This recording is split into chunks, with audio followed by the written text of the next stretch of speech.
Hello, everyone, and welcome to another episode of Wavelengths, an Amphenol Broadband Solutions podcast.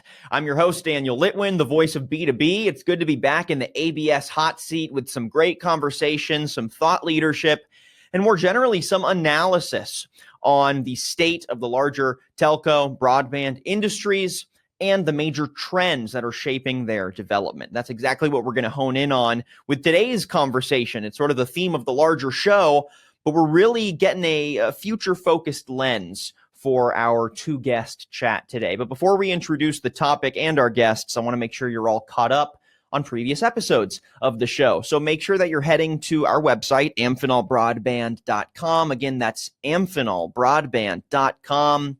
For, again, previous episodes of Wavelengths. We have plenty of great long-form conversations with top thought leaders across the industry where we cover everything from BEAD funding to specific technologies that are reshaping the larger industry to trends and pulse checks on market movers. So check that out there or on your favorite podcast streaming app. We can access all and future episodes on Apple Podcasts and Spotify. So make sure you subscribe so you don't miss out on future episodes of Wavelengths.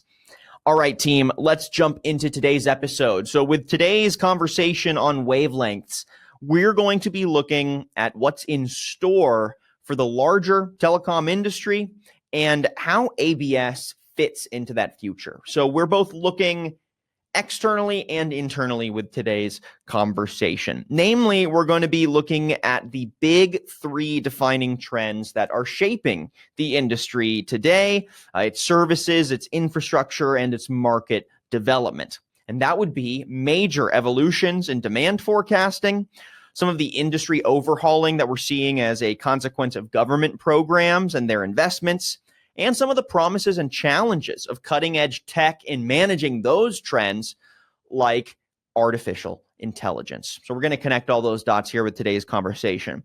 In this era that's being defined by rapid technological shifts and unexpected market dynamics, the backbone of global connectivity is under some pressure, but also has a lot of fresh opportunities to take advantage of.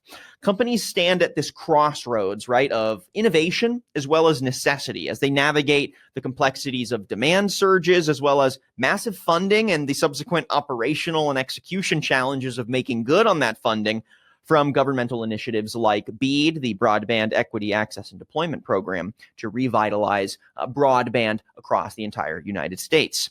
So this intersection of technology and policy demands a new caliber of foresight and strategic planning as the industry prepares for a bulk of new customers, a bulk of new collaborators, and a bulk of new projects to execute on.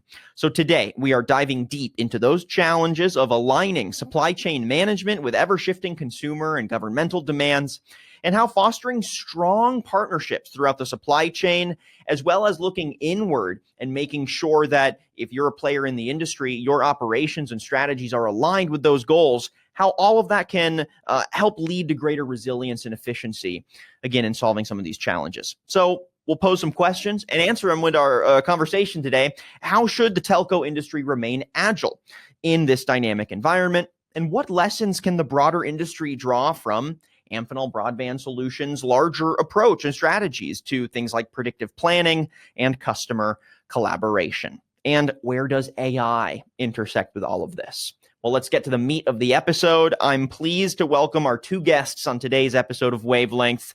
We're joined by Bill O'Donnell. He's Senior Director of Technical Operations and Customer Service Support at ABS. Bill, welcome to the show. How you doing today?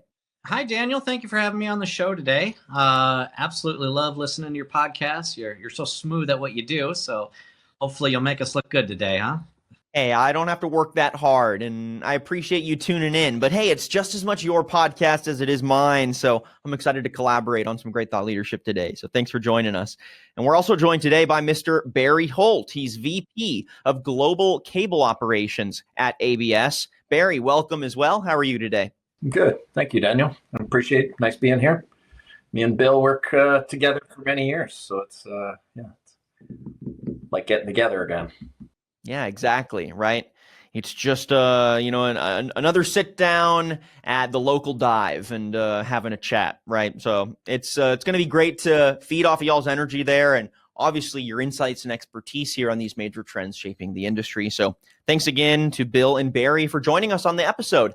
Let's get right into it. There's a lot to unpack, and we've got two voices to hear from on these questions. So to kick things off, I think we need to level set and get a pulse check like we typically do on the show on the context, right, that's surrounding why we're even having this conversation in the first place. So could you both provide an overview of some of the current trends in the larger telco industry, especially in terms of demand forecasting and the impact of global supply chain challenges and how they're kind of shaping conversations, pressures, et cetera, in the larger industry? Just give us that high-level pulse check. Yeah, I can start off, Daniel. This is an exciting time for us in the industry because, governments around the world are seeing the advancements of the networks of connecting people together and getting that broadband access to everyone in the world. I mean, you're seeing it with, broadband, you're seeing it with satellite connectivity.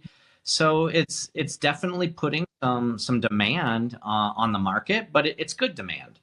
The big thing that we see overall is that, with all this government spend that's going on, it takes a lot of infrastructure, a lot of capital to get things, moving so that you can have a smooth supply chain. We first saw it with the RDOF. RDOF invested, $20 billion into infrastructure just in the US alone.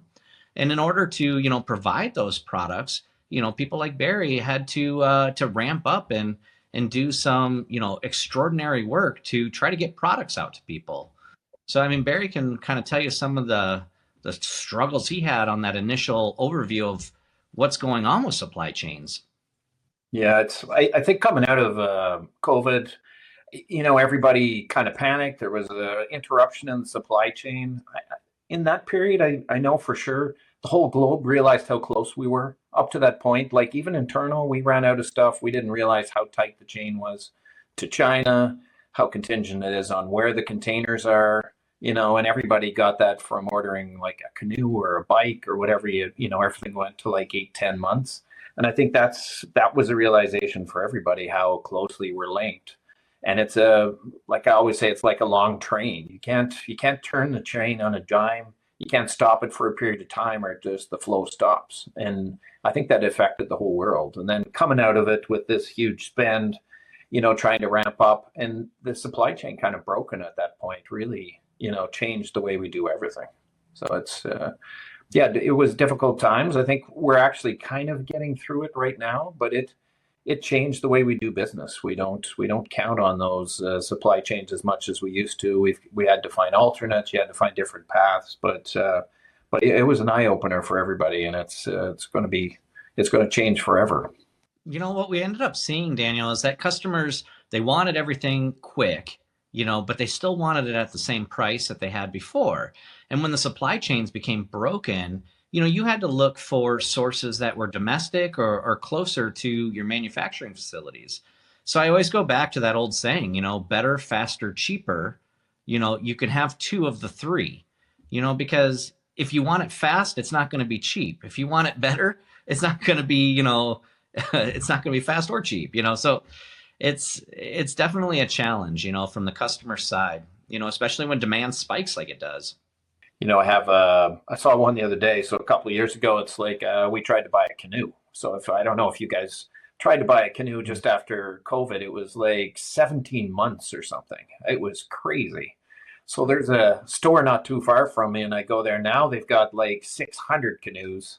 Everything's on sale, and that's actually exactly what we saw in our business. People ordered like crazy.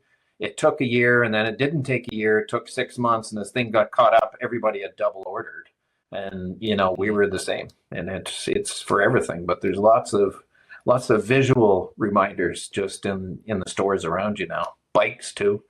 So bicycles were crazy, and now it's like everywhere you turn, there's 100 bikes for sale on the street. Yeah, and like y'all were saying, so much of this is consumer driven, right? I mean, obviously, when we're talking about supply chain challenges, those aren't always consumer driven. Oftentimes they are, it's in the name, they're supply side, right? And those are somewhat out of the hands of any individual consumer and their trends or preferences, or out of the hands of any one company or industry and their operations.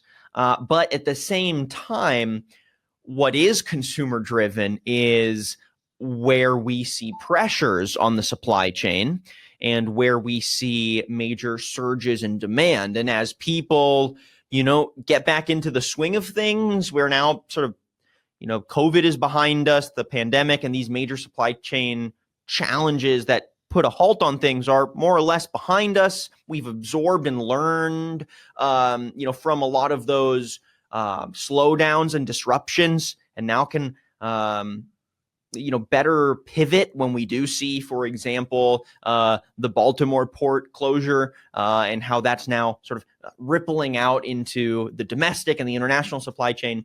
All of these ecosystems are being impacted by and shaped by a consumer base that, even with inflation and even with some pressures on the pocket, are still eager to spend and still, increasingly have a desire for their services and their solutions to be efficient, quick, and always on, right? No downtime.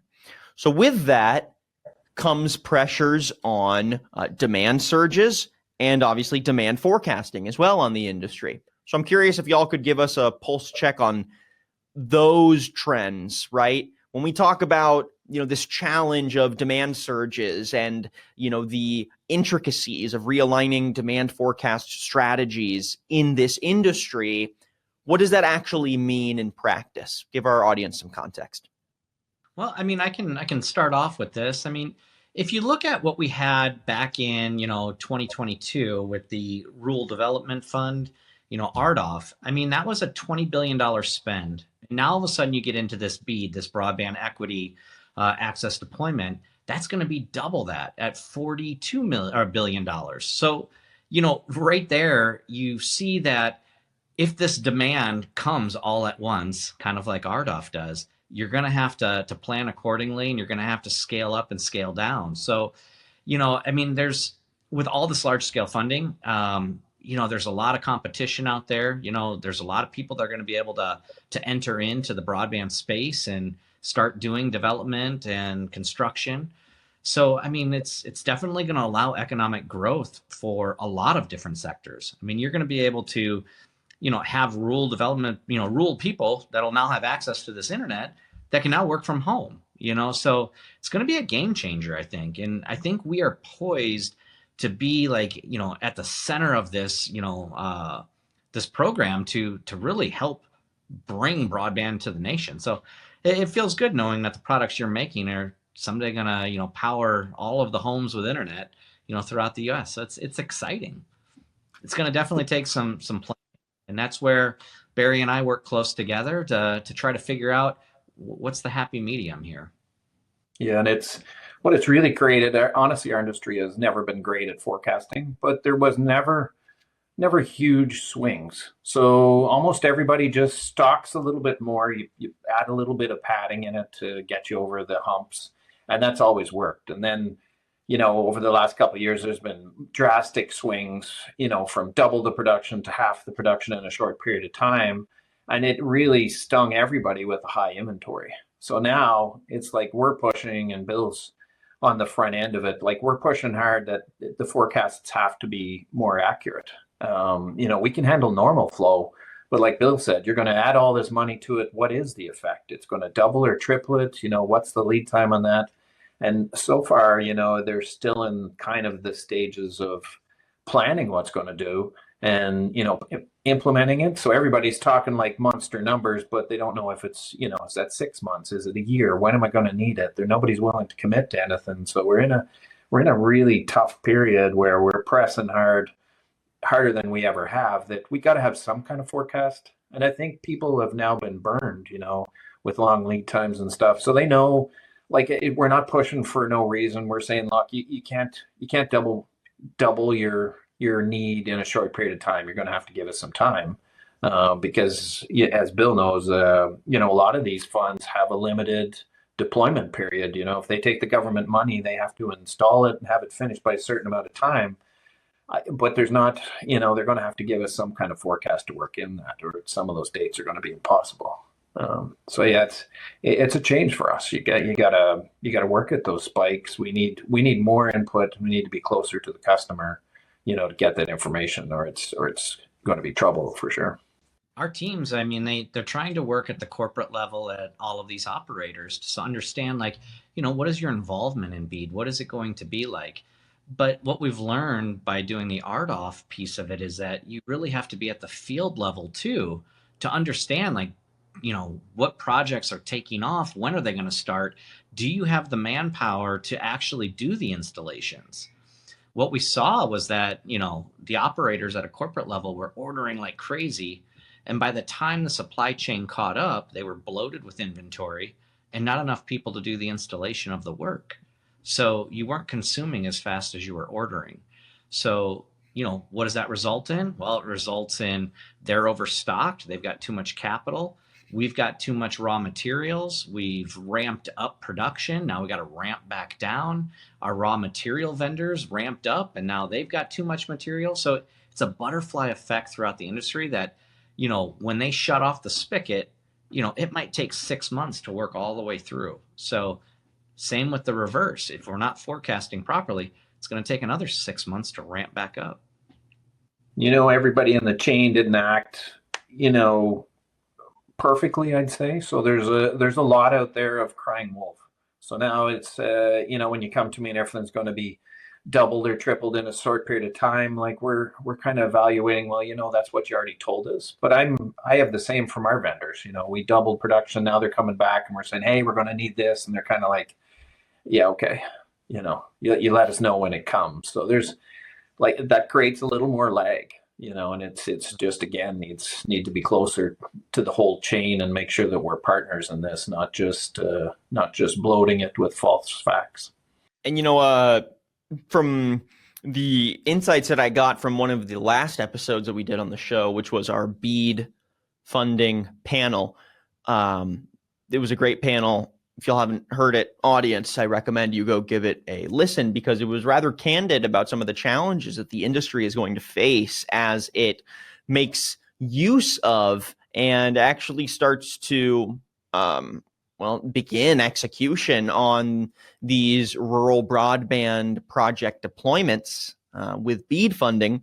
One of the big takeaways that stood out to me was the challenge that the supply chain in general, and also sort of the relationships between the service providers, the contractors, the cities, how, missing chain links essentially in those various relationships are going to make it so that executing on this funding and developing these projects in any kind of reasonable time is going to take way more work and planning than maybe industry players are even considering today, including things like getting the needed skilled labor to execute on these projects, aligning supply chains for the parts and pieces that are going to be essential for building out all this new infrastructure at scale and in a quick turnaround. So with that as context, I'm curious if y'all could give us a little more insight into the role that BEAD is playing here, right? How are some of these government-funded programs like BEAD influencing some of the market dynamics and the demand surges for telecommunications services, products, projects? Give us your analysis. I mean, I can start off on the customer side of it. I mean, we've been actively, soliciting information. We've been looking at the websites. We're seeing who is receiving funding for BEAD, and when we talk to these individuals, like you said, they're still in the planning phase. I mean, this is a huge, huge undertaking. When you had RDOF, it was like, here's $1 billion, go build some stuff. But with BEAD, it's a little different, where you've got to submit your applications, you've got to submit all of your deadlines and when you're going to be building it. You have to pay for it up front, and then they're going to, reimburse you or give out payments. it's pretty capital intensive, especially in a market that's got high interest rates right now for funding. So, while we haven't really seen the tsunami hit yet, we're definitely looking for markers out there to say, like, are we seeing some of the waves roll in? Because, with RDOF, we didn't have much of a chance. We just were looking up at this huge tsunami coming at us, and there wasn't a way out of it except for, paddling as hard as we could. But now we're looking at those rolling waves and we're like, okay, let's see, is this getting closer to shore? And as of right now, I mean, on our side, we're not seeing the huge spike just yet, but I'm hoping that it'll be coming because I mean it's a great program. And I think at the base of it on both sides, it's labor. It's hard to find skilled labor right now. It's to fill any jobs is such a long period of time. And a lot of times the people in the market or, some people that have bounced around a bit. So I think it's going to be a huge driver in this. When the wave comes, it's very tough for everybody to find skilled labor on both sides, both on the production side, but on the front side to do the work. And it's like, I think that's some of the concerns. It's where is this labor going to come from? We all see in our neighborhoods and everything, places closing down because they can't find labor. I've never in my lifetime seen places close saying I can't keep employees or, I can't get anybody to do the work. And then, just flooding it with the money, I think they're going to have to put a lot of time and effort into the training on the background. And I think looking how you're going to move into this and provide that, it's a major issue if it comes in a huge wave for sure. It's like data center work, right? You can find anybody that can do data center work because it's a relatively easy, put a connector on, crimp it down, test it. But when you come to cable, I mean, you have to have a really wide skill set of, hardline connectorization, fiber, like you said, it's a very small scope of people that really know it all. And then second of all, I mean, I'm out in Arizona where it's 115 degrees. You can't get someone to go out in the summer and install something for less than $40 an hour. In Canada, I think you guys are like ice cubes up there most of the year. So I don't know how you do it up there. We deal with it, you guys hide. Yeah, exactly. Well, like we promised, and thank you for all that industry context. Like we promised on this episode, we're going to be looking inward as well and trying to learn a bit from how Amphenol Broadband Solutions is reacting to some of these trends and what the larger industry can learn from your approaches to things like demand forecasting, aligning your supply chains and partners to execute, preparing for some of these inevitabilities, whether they're disruptions or slowdowns, and some of the unexpected ones as well, as most of the supply chain challenges we've seen in the last several years have been rather unexpected. And regardless, industry has to respond accordingly. So let's start to learn from some of ABS's approach. When we look at these changes in market demand, right, particularly from government initiatives like BEAD, how has ABS adapted its operational strategies to try to stay ahead, right? Where did you assess some potential gaps or challenges? What did that process look like? And how did you begin to formulate your strategies for resiliency? When we were at the epicenter of what was going on, back in 2022, we realized that forecasting and planning and just overall understanding of all the data that we were getting at the time, that we really didn't understand all the numbers.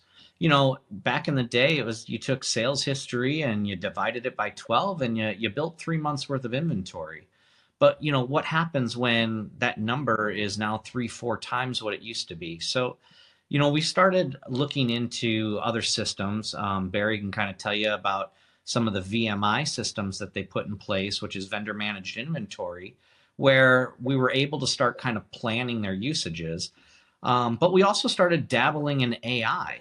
And, you hear that buzzword, artificial intelligence, and it is like this last year, everybody's like AI, AI, AI. But what really is it? How is it going to impact our business? How can we utilize it? And, where do you start?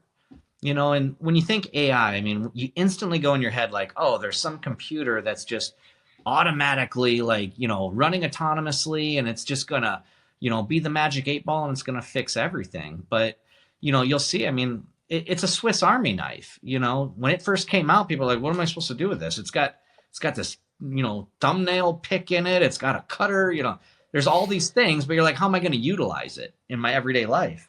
And that's where we are right now with AI. So AI is an amazing tool. I mean, it can literally take our data, it can, run different modeling scenarios, and it can output, like, hey, if I want to run at 20% capacity, what does it look like?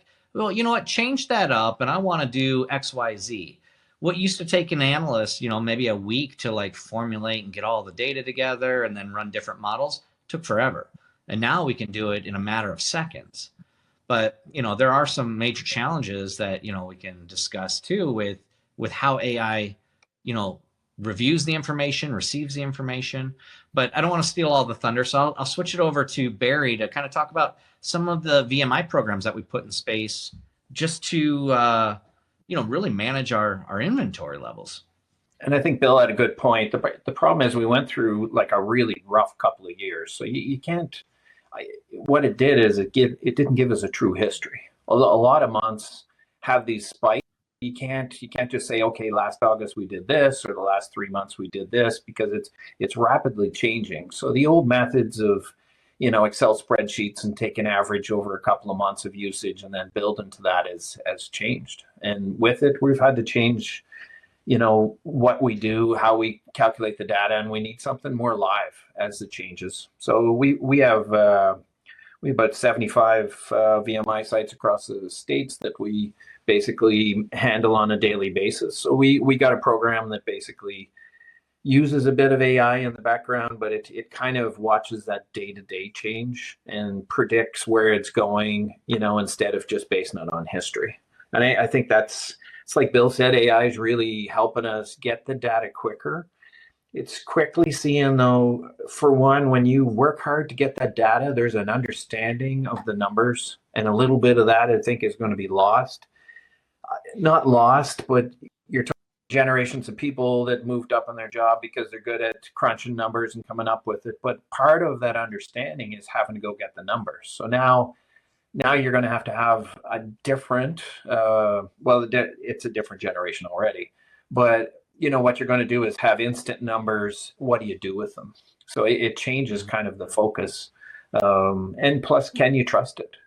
Bill's been working on AI for a little while with us and everything, and it's like you have to be able to sound check that. My worry is, we're going to go into this, you're going to get instant data and everything. You're going to have 20 people that looking at the data. Nobody has any idea how to do it anymore. It's just like, well, I don't know where that came from. How do you sound check it? So I know a lot of people are just like, it's going to change manufacturing. It's going to change the world and everything. And I definitely think it will, but it's what it's doing is it's giving you the numbers and stuff that you've always had, just quicker, and what you do with that. It's a lot of the older generations not comfortable with just reams of numbers. And, I worry about that a little bit. There's a lot of factories that try and run just on stats and numbers and everything, but it takes more than that. But yeah, it's what we're dealing with now is really 3 or 4 years of not consistent history, and maybe 4 or 5 years in the future of not consistent future. And, we're just trying to adapt our systems to give us a heads up quick. We can't wait for 3 or 4 months to say, oh, geez, that was a spike, and it's not true, because that's how everybody ended up with the inventory. Yeah, I look forward to like what AI will become. As of right now, though, it's, quality data in, somewhat quality data out. Like Barry said, you have to know some history of what you're looking for to say like, that sounds right, or that's not right, And with AI, which is like an amazing tool, is that they have this, large language model, where I can now kind of somewhat type into a prompt and say, here's what I'm looking for. I would like to see this. And it can program it and figure out how it looks. But it's a computer program. So it's, really looking at black and white. And sometimes it can spit out some random things. So I think the role of an analyst is definitely going to change for sure with AI. But, it's some exciting things that are coming up. And like y'all mentioned, right, any AI tool, especially integrated into key day-to-day operations for something like logistics, right, and supply chain, the effectiveness of that AI tool is heavily dependent on the quality of the underlying data, and then also the quality of the interpreted data and how that is then turned into something actionable for the end users, in this case, the decision makers day to day, who have to make informed forecasting decisions, buyer relationship decisions, inventory management decisions based on that data, right? Making sure that all of that is accurate and legible and functional and actionable, right? So can you get a little more specific on some of the maybe even potential challenges that ABS has faced in not only capturing, but then interpreting and presenting and making good use out of that data? And how are you addressing some of those, right? What has been y'all's approach to making sure that an AI tool is not only capturing clean data, but outputting clean data that people can actually work with? So, I mean, at this point in time, how we're utilizing this is it's almost like I'll run the numbers in a traditional fashion, and then I'll run the numbers through AI. And if I've got, similar results, then I can trust the data that I'm looking at, and I can build my models to be more advanced within the AI. But you have to have that base level foundation of understanding for these apps to be able to like fully understand what you're after. Because I can say, oh, I would like to know this. And then all of a sudden it spits out, a picture of my dog jumping through a fence or something. It can get very off the rails very quick with AI. So, some of the things that we've been looking at are, of course, sales history. You're looking at that, but that's one metric. You're looking at, deliverable times, like how quickly did the customers need it, or how quickly have they needed it? Where are they located throughout the country? What warehouses should we be putting inventory in to make that transit time, quicker? And then, adding another complicated layer on when do projects start? When are they going to be, building, and how long will those commence for? So you can keep adding layer after layer after layer. I met with a client yesterday, and I said, with AI, we definitely need forecasting and planning information. And I said, I'd happily share what AI tells me about your company. I can put it through our system, and I can spit you out what it thinks your forecast is going to be. And he said, well, we traditionally don't like to forecast. And I said, well, why is that? And he goes, well, we don't want to feel committed to something. And I said, well, as a manufacturer, we understand that you don't want to, be committed to purchasing it, but you have to give a manufacturer some level of quantity volume, because I may build 10, but you need 100. You just don't want to tell me because you're not sure the project is going to come around. So where we're building in variables is, maybe we tell AI only build 70% of, what the number shows us. And then let's trend that out for 3 months and model it. And then, in 3 months, I'll run the program again, and it'll say, hey, you went above and beyond what you said you were going to. Maybe we can move it to 80%. So it's really about quality data in with lots of data points that is very clean. You have to have clean data. Any ambiguity in the data really can just throw these numbers out of whack. And I, for one, I'm always scared to death to provide AI numbers without backing it up.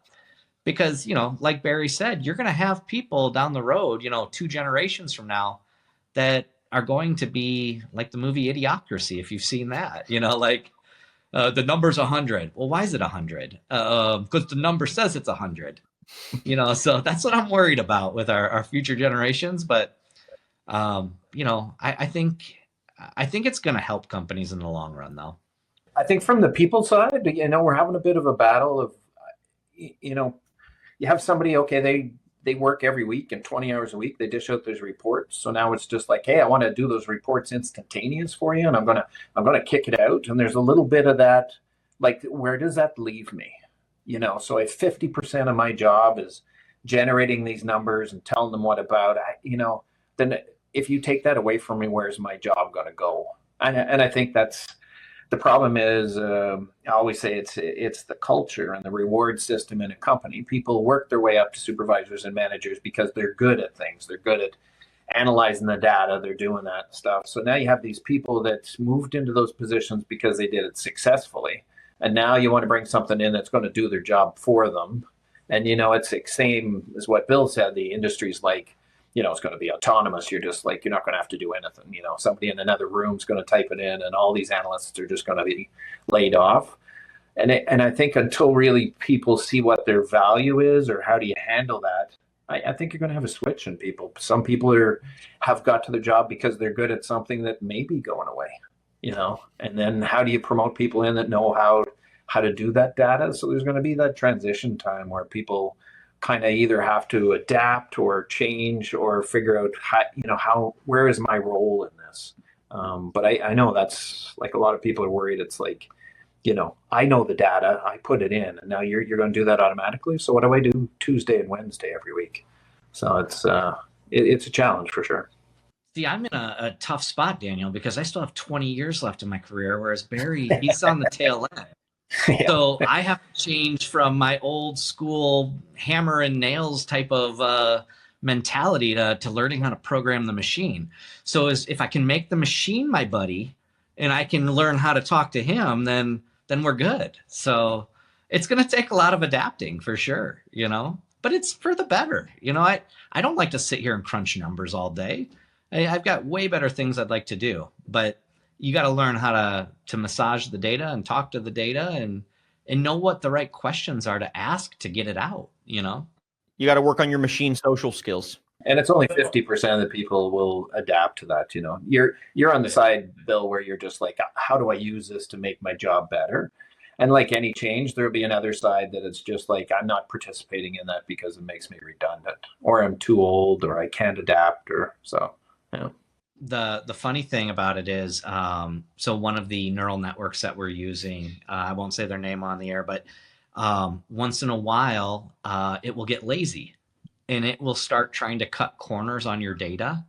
And you have to pretty much yell at it and say, no, quit cutting corners and actually give me the full amount of data.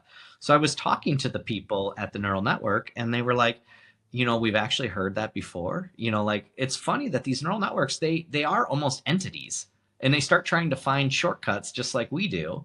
And so it'll be interesting, but sometimes I forget I'm even, not talking to somebody on the other end. It's weird.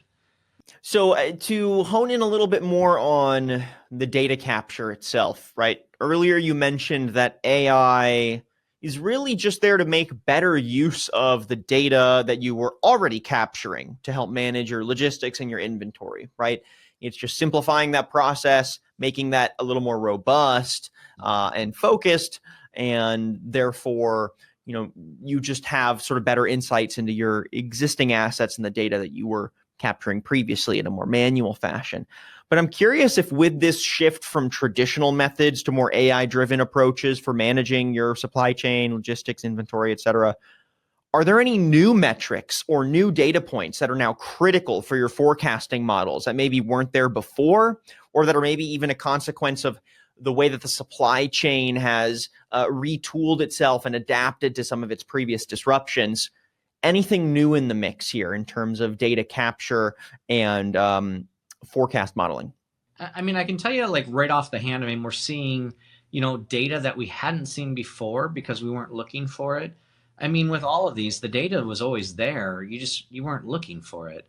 There's, simple things like shipping locations and time to ship and, when did, the delivery guys make their deliveries? When did they pick up? There's a lot of analytics there that you didn't really look for in the past. But what I'm really excited about at some point, as this grows, hopefully by next year, you'll start seeing more API driven, AI where, in programs like Power BI, and some of the SAP programs out there, they've got a bit of AI that helps you to program or to build content or to analyze it. But I'm really looking forward to releasing it into the system and having it go through and say, hey, I've noticed some irregularities here. you've been shipping blah, blah, blah. And, we found that maybe you could do something easier. So we're not there yet, but I'm looking forward to that information at some point in the future. I think we're on the cusp. I mean, we are literally at the very beginning of, consumer type AI.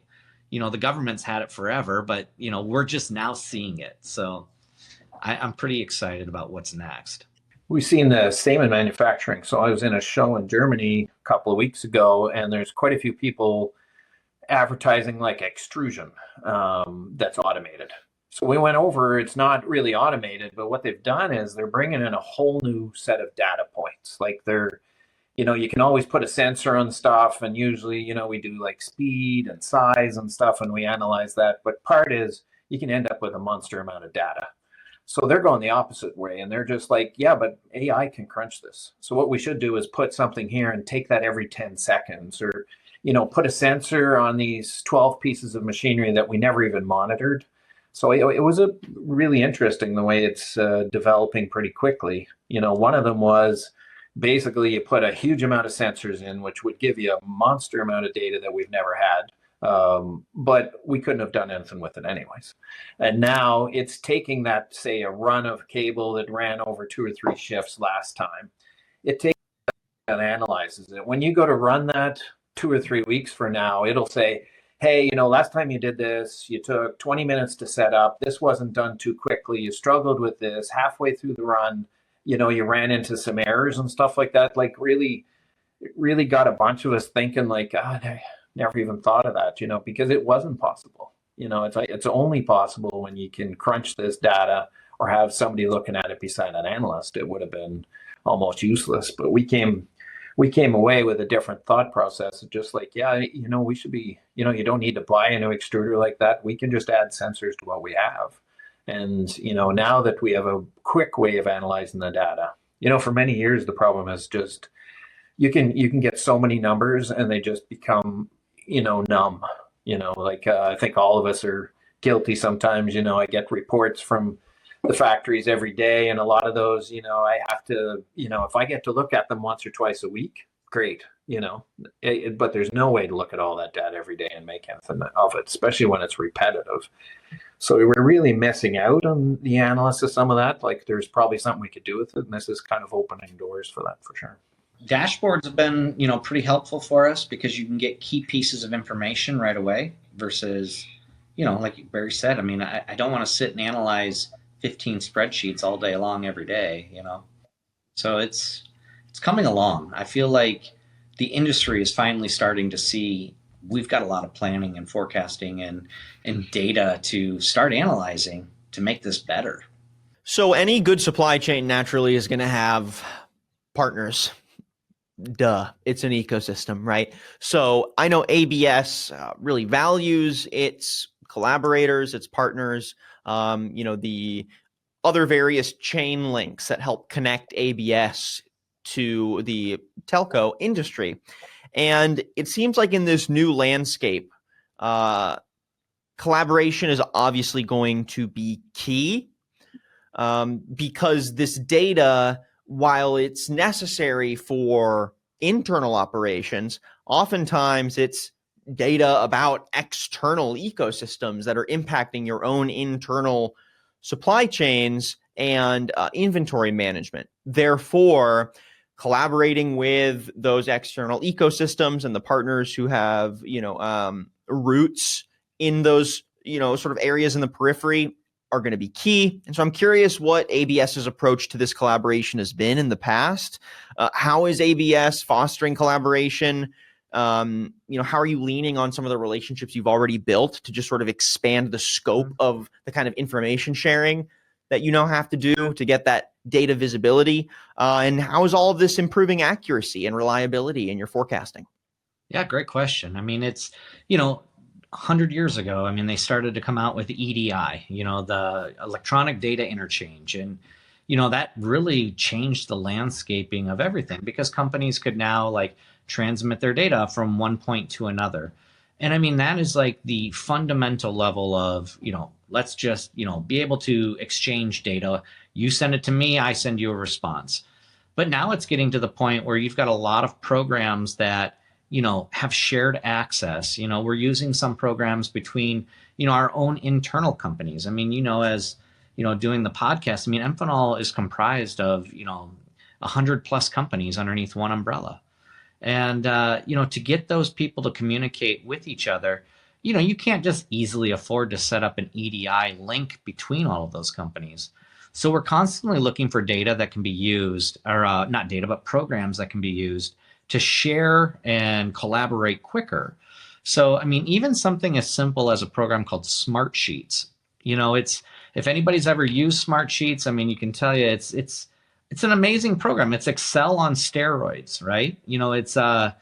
I can use Excel just like kind of like a Google Docs that I'm sharing, but I can attach files, I can set up alerts, I can send email reports, I can set up tasks and projects. And, we're getting at that level. And, COVID was probably a good thing for, a lot of us, right? We became better parents, we became, better spouses, but we also became better at working alone, working remote, being able to not have somebody hold your hand 24/7.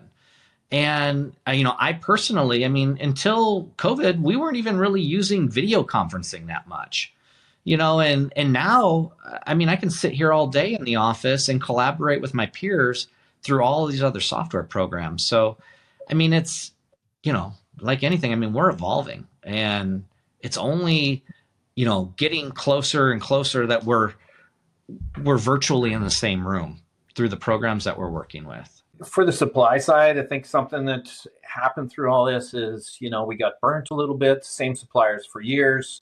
All of a sudden, everybody's overmaxed. It really put us in a tough circumstance. And as we look at the money and stuff that's coming and everything's going to expand, we've had to come to the realization that, you're going to need a wider network. And, the communication we have now is okay, but we've had to up our quality side, our supplier audits, and we're trying to double the amount of suppliers in the last couple of years. With that comes a huge amount of data, and, how do you know what's good supplier? How do you make sure it's similar quality over similar? So it's really changed the way we look at like the communication and the demands we put on our suppliers. So we upped it now. We demand everything. Like we were traveling in Turkey a couple of weeks ago, but we did a couple of audits. We'd like to see everything. Like, where's your records? You don't have underage workers. How do you know this? Can we see the training records for the employees? In the past, we never looked at stuff like that. But now we have a good idea what makes you a good supplier. And instead of just dealing with the comfort level of the same suppliers you had for years, you're having to open the doors to some other people. And through that, we know the demands we need to put on them. But along with that, like pulling that data together, keeping track of it around the world, what happens, who's a good supplier, and it's really been a challenge. But I think, we're changing our thought process, and it's like I constantly push our supply team and stuff. It's just like, I know it's like, we're their customers. I think sometimes we forget that. And the demands, we just don't ask for those demands enough. And, when we're even talking about supply chain challenges, I think, I'm in agreement with your silver linings take on COVID, right? And, I'll throw in my 2 cents here that I think there were a lot of supply chain silver linings as well, right? The last decade, but even more recently, let's say the last 5 years of supply chain disruptions, whether they're geopolitical, whether they are infrastructure related, whether they were, COVID related, they led to the supply chain realizing where it had major gaps, areas where it was weak. And now, through new tools, new partnerships, new strategies, is much more capable of, say, with the Baltimore Bridge collapse and the closure of the Port Baltimore, realigning itself to maintain movement of goods and production and international strength as well. And so with that, supply chain challenges, they can compound into not only, obviously major crises, but the learning lessons can also compound. And so I'm curious if you had to reflect and look back, right, when we think of this importance of not repeating past mistakes in managing inventory, managing demand, and executing on forecasting. Do you have any instances or examples or perspectives at all on some of the historical approaches to forecasting in the past, and some of the potential risk of repeating those mistakes, even with new tools and new partnerships and a new outlook on the supply chain and a new outlook on life, right? And how have y'all approached shifting your strategies to avoid repeating any of those past industry mistakes with all these new tools and assets and perspectives in your tool belt? I'll start off with my piece of it on the kind of front of house, and then Barry can kind of comment on his back of house. But on the front of house, I think we really realized from a customer level and from our level that pricing for items, whenever you're looking for your items to build projects, it can't 100% always be based just on cost alone. I mean, we were so resilient on overseas products, and hey, we'll take the 90-day lead time or 120-day lead time, and we'll plan accordingly with our forecast. But then when the supply chain broke, and all of a sudden customers were like, well, do you have anything domestic? Do you have anything domestic? And this was lots and lots of industries that we realized real quick we weren't really building a whole lot domestically. So having that kind of knee-jerk reaction of what do we do now, it's been great, because you're starting to see a lot more manufacturing jobs coming back to North America, be it Mexico, be it Canada, be it the US, getting that material closer to home. But then on the customer side, it was also good because they started to realize, like, let's use better, reliable vendors that may cost a little bit more, but can get us the product. So it's, yes, I can build it domestically, but it's going to cost $1, whereas you're used to getting it for 30 cents. But with that $1, you're always going to have availability. It's going to be available a lot sooner. We can ramp up and ramp down quickly without having to put things into a container ship. Luckily we didn't have much of our items going through Baltimore, but for a lot of industries, mainly like the chemical industries, and I believe car manufacturing was going through there, all of a sudden they got to change. They got to instantly change. They got to start bringing it to other ports. They got to, their whole logistical supply chain of how to get it off that ship to their location changed for them. So, bringing it domestic and, having customers agree that paying a little bit more to have it closer to home has been, pretty awesome for us, Kind of torn between that. It's like, I think a good portion of what we use every day, and I think the difference of our lives being affordable and not is always going to depend on overseas. But I think we realized, having specific, like I think the majority coming into the US, most of it was coming from China and through the LA port. And, something you quickly learned is, now 60, 70 ships out, you can't do anything with. We wouldn't put ourselves in that circumstance again. We've got to balance it. It can't be from one country. You're going to have different ones. You're going to have to use different ports. You're going to have to always be aware that there could be a disruption, and that can shut you down, because it effectively, in a couple of ways, it shut everybody down for a period of time, and there's nothing you could do. You're just you're all in on one way, just because the cheapest, fastest, that's like, we get caught in that. So it's exactly like Bill said, some of it's more expensive, but you can't go back to having 3 or 4 months inventory. It doesn't get you out of these troubles and everything. So yeah, for us, we've changed the way we look at it. We don't put all of our eggs in one basket. We don't put everything through known problems. They're going to come around. So I think it's a big shift, in some of the infrastructure and stuff that's going to have to change. But I think people are reluctant to put it all in eggs or give one customer all of the ability to shut you down, these suppliers and stuff. So yeah, it's been a learning experience for sure. All right, team, I think we're approaching the end of the podcast. So let's go ahead and wrap things up with a final look ahead. As we think about the future of the larger telco industries, consumer demand pressures, technological advancements, if we re-intersect here BEAD funding and some of the major projects that are going to come as a result of that, what key areas should industry players focus on, in your view, to ensure that they're not only staying on top of some of the potential challenges that might come from these major market movers, but also contributing and playing their role in a more efficient and responsive telco ecosystem, right? To where their internal improvements have positive impacts on the whole ecosystem and its operations.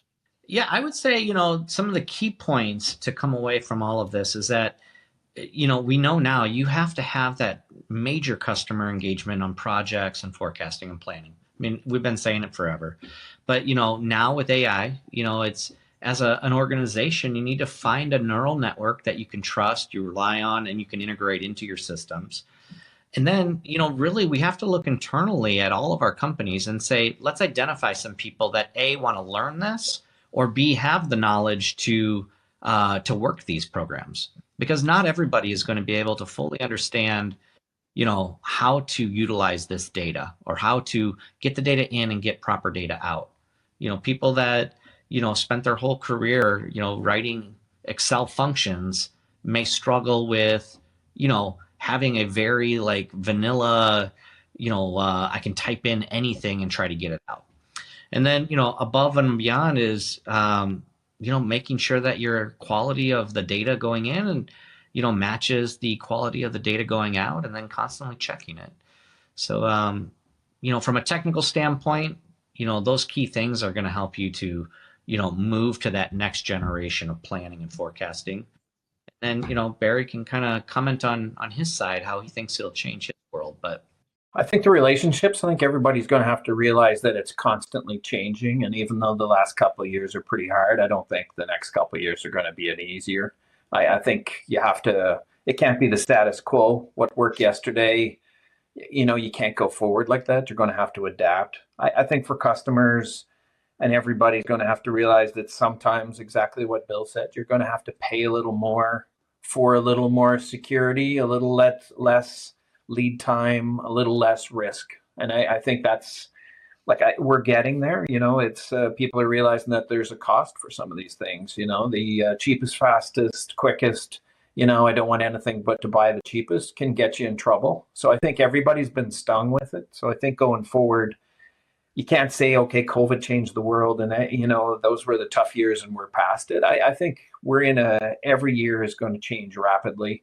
Both with the data and the communication and everything, but I think it's going to make the stronger relationships. You need to be close, with your customers. You need to be close with the supply chain. You guys are everybody's together. So I believe that's one thing it exposed that people didn't realize is really how interdependent these systems are. And you can't just say the cheapest product wins all the time. You're going to have to add some diversity if you want to take the risk out of it. So I think just being adapting and making sure those relationships are solid is going to be more important in the future than the past. And I think with those actionable strategies, we'll go ahead and wrap things up. Thank you to the two of you for your analysis today on Wavelengths. It was a real pleasure getting to hear your high-level insights and your in-the-weeds experience and strategies for aligning telco operations with some of the external pressures that are shaping the supply chain, shaping inventory management, logistics, collaboration, demand forecasting, etc. So I think our audience can learn a lot from what ABS has been putting into practice. And I'm grateful that the two of you joined us on the podcast here to shed some light on those strategies. So thank you again to our two guests on the episode today. We were joined again by Mr. Bill O'Donnell, Senior Director of Technical Operations and Customer Service Support at ABS. We were also joined by Mr. Barry Holt, VP of Global Cable Operations at ABS. Bill, Barry, thank you to the two of you, and I'm looking forward to future conversations. This was really great. Thanks again, Daniel. Thank you, Daniel. And thank you everyone for tuning in to another episode of Wavelengths. If you like what you heard and saw today and you want to tap into previous episodes, or you want to make sure you're all caught up on the entire ecosystem of Wavelengths content, make sure you're heading to our website, amphenolbroadband.com. Again, amphenolbroadband.com, and make sure that you're subscribing to Wavelengths on Apple Podcasts and Spotify, or wherever you listen to your podcast content. I'm your host, Daniel Litwin, the voice of B2B. We'll catch you on the next episode of Wavelengths.